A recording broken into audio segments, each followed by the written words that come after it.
This is a little film which we found Небольшой фильм, который мы нашли from 1969. 1969 года. It was a little promotional film from KEF. Маленький промо-фильм от KEF 69. Very funny. Очень смешно, очень забавно. It shows how times have changed. Он показывает то, как сильно изменилось время, как сильно изменилось время.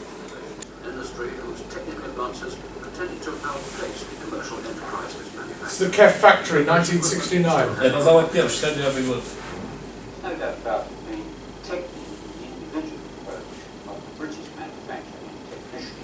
And this was a program on the BBC.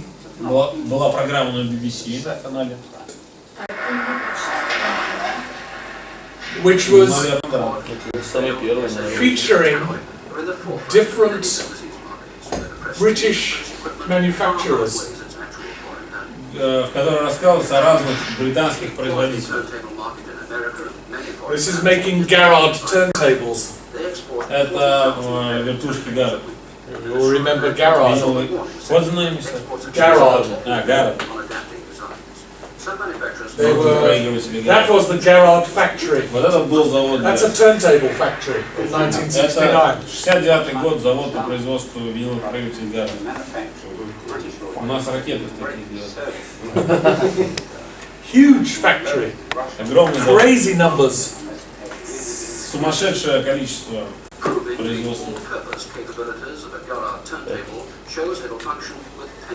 Даже так яблоко еще не надкусано. Невероятной точностью воспроизводит. They used to make 5,000 of these a day. 5000 таких в день они производили. Режим-то работает. Видите, Битлз играет даже подвешенным нам. It's crazy. But the point is, still today, British hi-fi means something. Но основной смысл в том, что британский хай-фай кое-что значит.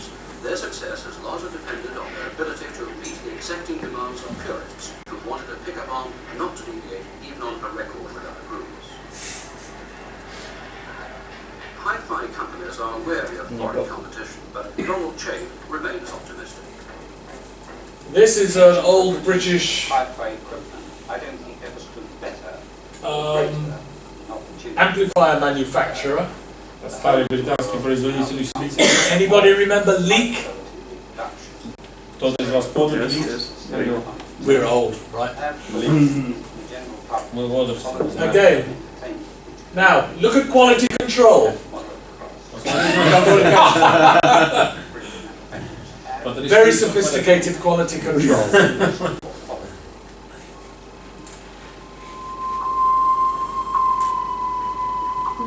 The quest for quality and Leak amplifiers helps them earn over £300,000 worth of foreign business annually. Overseas order books are so full that their speaker manufacture operation has had to be moved to another factory. The Nissan Hut, where KEF. Вот оно, это место. KEF. That's the original. Вот оригинальный это там жарчик.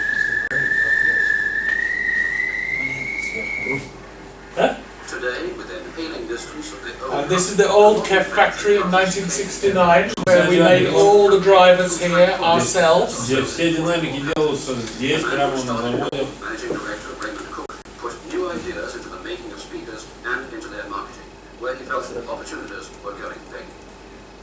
Unfortunately, That's Reymond Kuk. А это Реймонд Кук, основатель компании.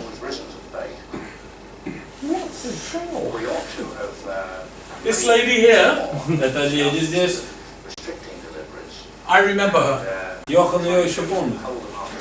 When I joined in 1989, she was still here. Когда в 89 году присоединился к компании KEF, она еще была здесь.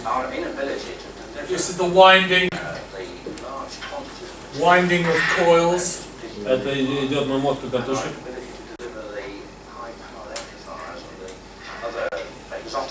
And this is all the stuff which is now done in that big modern factory of ours in China. Вот сейчас все это происходит в нашем китайском заводе.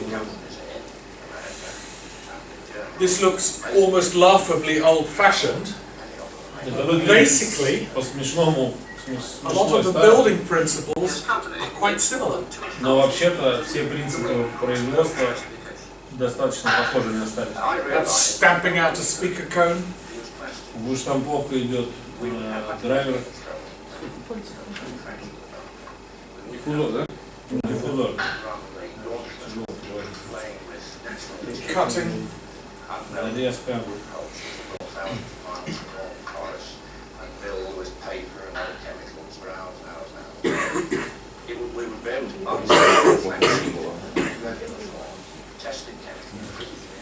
That was a KEF process which was quite original, using modern materials to make consistent cones. Процесс, уникальный такой процесс KEF, чтобы создать более плотный диффузор.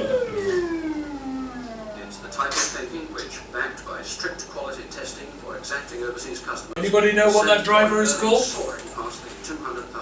Q7. No, Q7C. that was the later version. That's a B139. We'll see that later. And close behind them, a country noted for its electronic wizardry. The Japanese are a strong second, particularly. And this is Reymond Kuk talking about, in 1969, talking about the Japanese are second, but still in this day, British hi-fi was number one. Это в And he was 1909 warning году. that be careful, the Japanese and Asia will. Еще в 1969 году здесь мы видим Реймонд Кук, который рассказывал о том, что японцы уже тогда как бы конкурируют, но они все равно номер два. И несмотря на это, они и сейчас как бы, по нашему мнению, номер два, британский хай-фай это британский хай-фай, но по сути он уже предсказал тогда, что будет ждать как бы современную экономику относительно Азии. Hand assembly. Ручная сборка. It's a KEF concerto. Это KEF концерто. We'll see all this in a minute. Мы все это увидим через минуту в музее. Слушаем. And here, this was actually quite sophisticated in the day. It was always quite advanced thinking, Reymond Kuk. This looks very old-fashioned now, but this was really high technology. На тот момент это было очень прогрессивное решение, один из процессов. Сейчас это выглядит все, конечно, устарелым, смешным, но это как бы подход Реймонда Кука заключался в том, чтобы использовать новые материалы, новые технологии. John Crabb, editor of Hi-Fi News, is an expert on an industry which fostered the cult, breeding its own weird glossary of audio Esperanto. He knows all about woofers, amplifier impedance, and gap flux densities.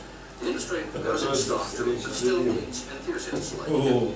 For this high priest of Hi-Fi, the living room's a temple of sound, with enormous speakers encased in solid concrete, concealed by a purple shroud of acoustic curtain.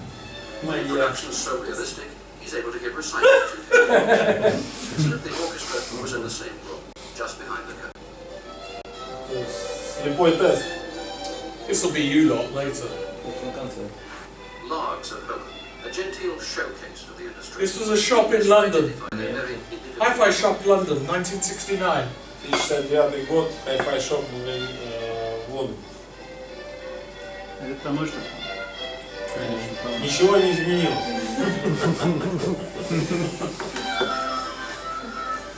Speakers can be linked with a variety of turntables and amplifiers through a multi-thousand-pound comparator whose permutations of equipment run into millions. Foreign visitors have spent thousands here, but if the industry is to improve exports, it would do well to heed Reymond Kuk's advice. They're quite happy. It's really interesting to note that British hi-fi, KEF is part of that heritage and story. Why? Очень интересно, что Why? британский хай-фай до сих пор остается британским Probably хай-фаем. the часть этой BBC. британской истории. Probably the BBC. Почему? Потому что одна из причин это все-таки BBC. And of course, Reymond Kuk, who founded KEF, Reymond Kuk was engineering director for the BBC. И, безусловно, Реймонд Кук был одним из главных инженеров BBC.